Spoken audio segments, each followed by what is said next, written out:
So you want to buy a kamikaze drone? It's easier than ever.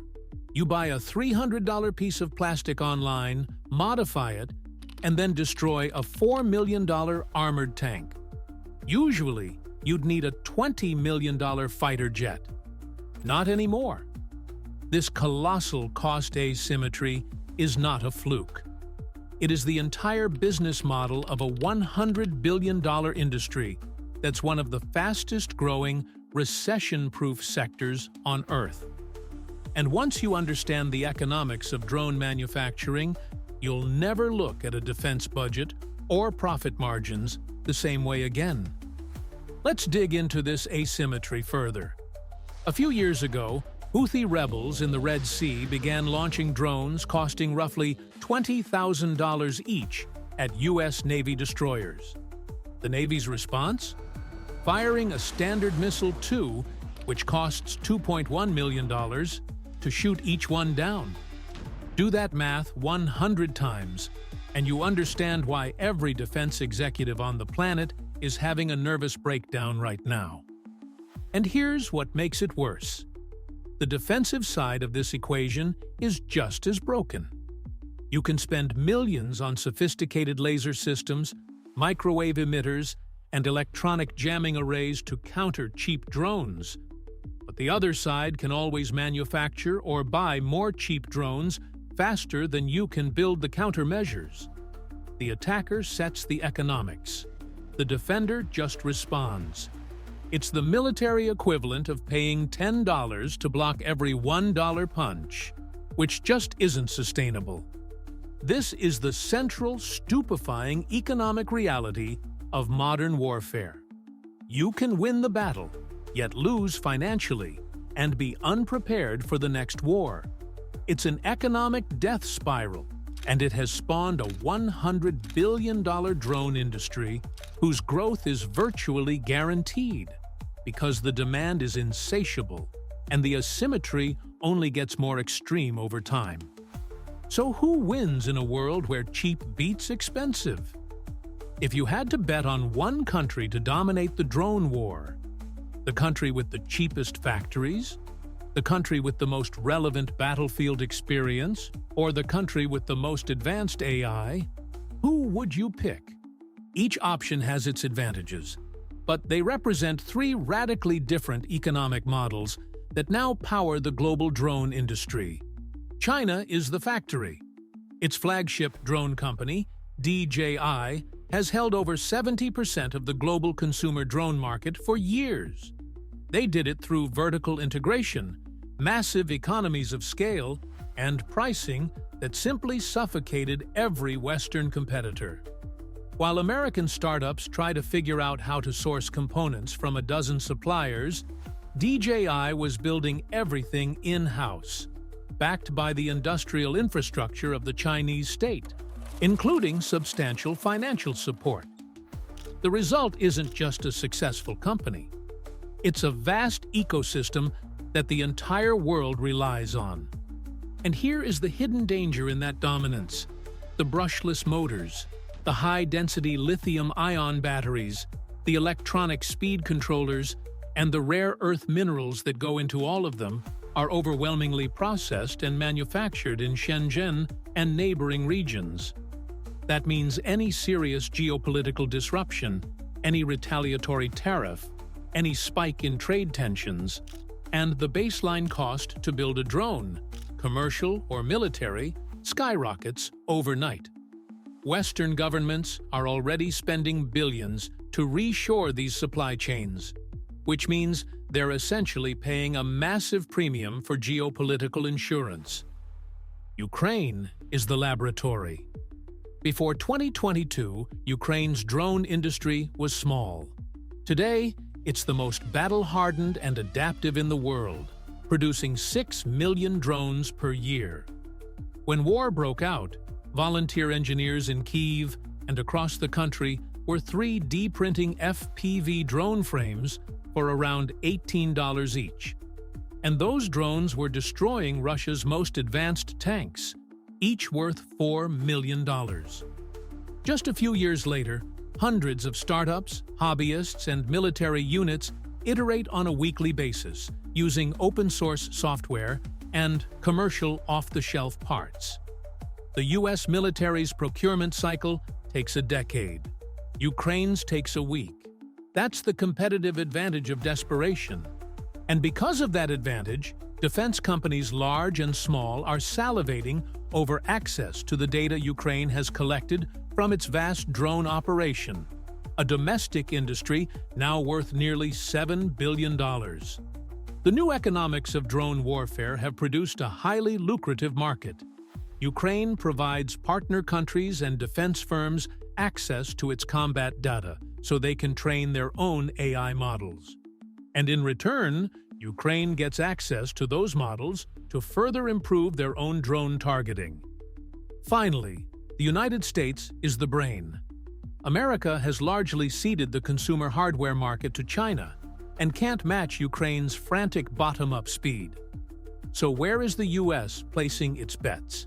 Software, autonomy, and artificial intelligence. And it's harnessing its storied commercial ecosystem to do it.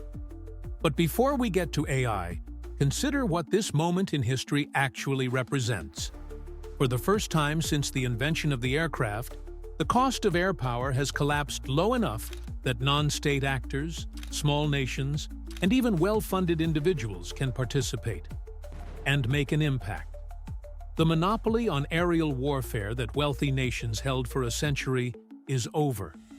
What comes next, autonomous AI-guided swarms, is about to make that disruption look minuscule. Imagine a single 22-year-old operator sitting at a laptop, controlling 50 drones simultaneously. Each drone identifies targets, confirms they're hostile, and makes engagement decisions faster than any human brain can process. That's not science fiction. That's what U.S. defense tech startups are selling the Pentagon right now. And the economics are completely new and sometimes confusing to the generals and admirals who cut their teeth in an entirely different era.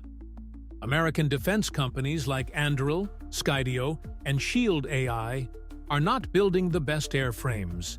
They're coding the best brains. This is the classic Silicon Valley playbook applied to defense.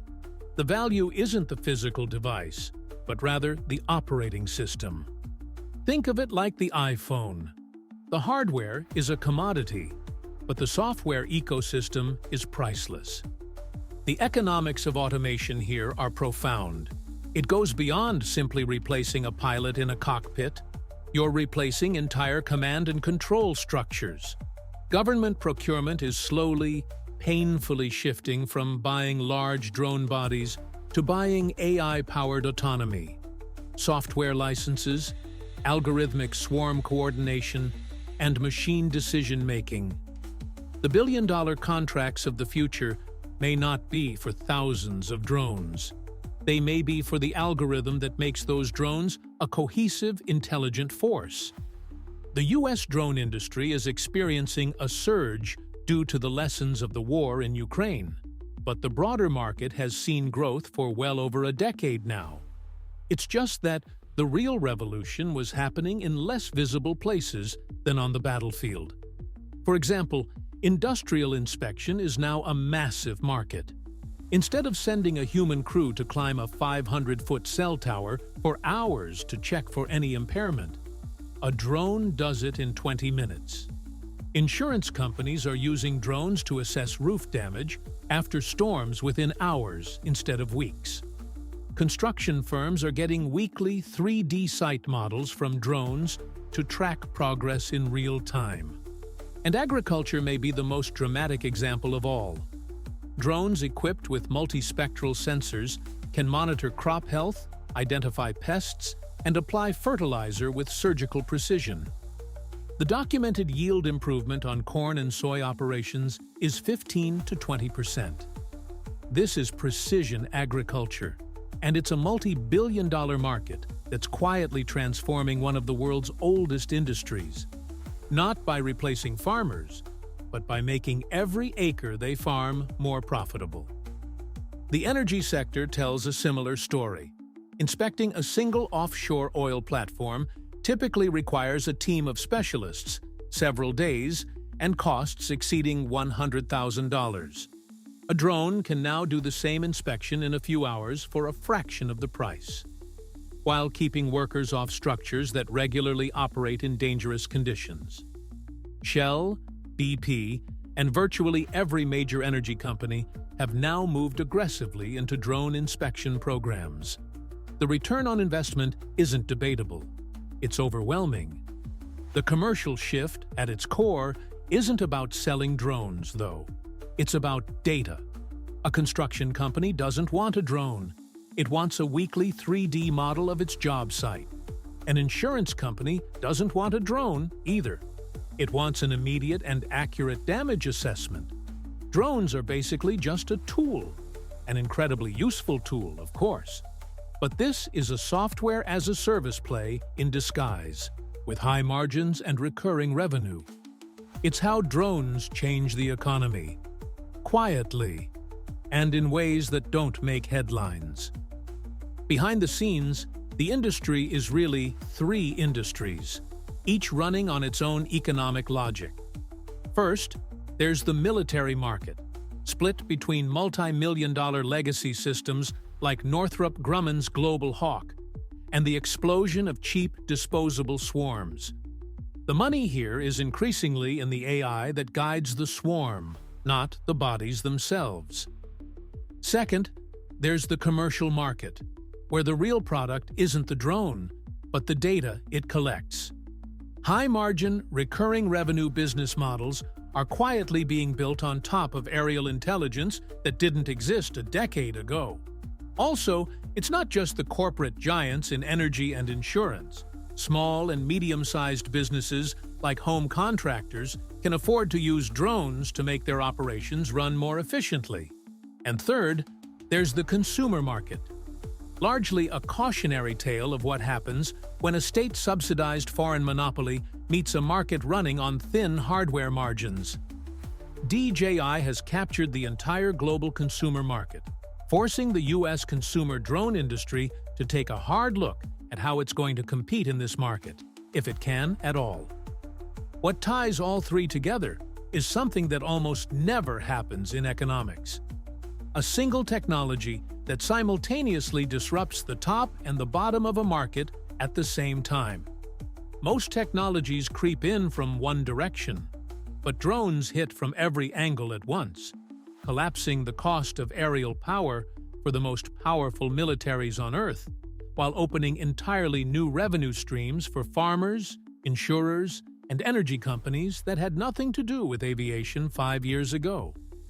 That's the drone industry, a $300 piece of plastic that simultaneously sits in a teenager's bedroom, a farmer's field, and a war zone.